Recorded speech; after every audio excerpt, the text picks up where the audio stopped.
Cricket now. The Jamaica Scorpions are fighting back in their first innings reply at Stumps on day 2 of their first round CWI Regional 4-Day Championship encounter against Barbados Pride at Chedwin Park in St. Catherine.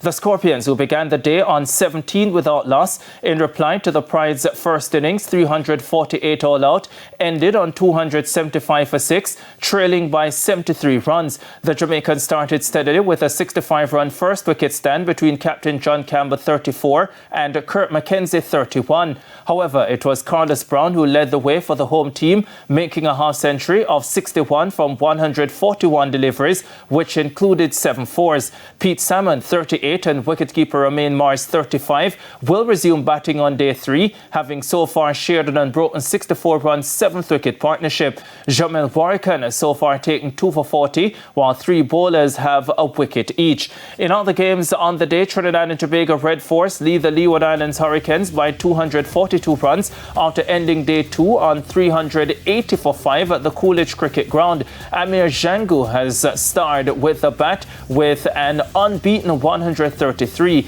Captain Joshua Da Silva also chipped in with 62, while Terence Hines is 55 not out. O'Shane Thomas was the wicket taker for the Leeward Islands with 3 for 82. Rakeem Cornwall and Justin Graves took the other wickets. While over at the Sir Vivian Richards Stadium, Guyana Harpy Eagles were 257 for 9, still trailing the Windward Islands Volcanoes by 29 runs. The Volcanoes made 286 in their first innings. Kemal Savory has so far top scored for Guyana with 77. Gillon Tyson is the chief wicket taker for the Windwards with 4 for 64. Kenneth Demba supported with 3 for 48.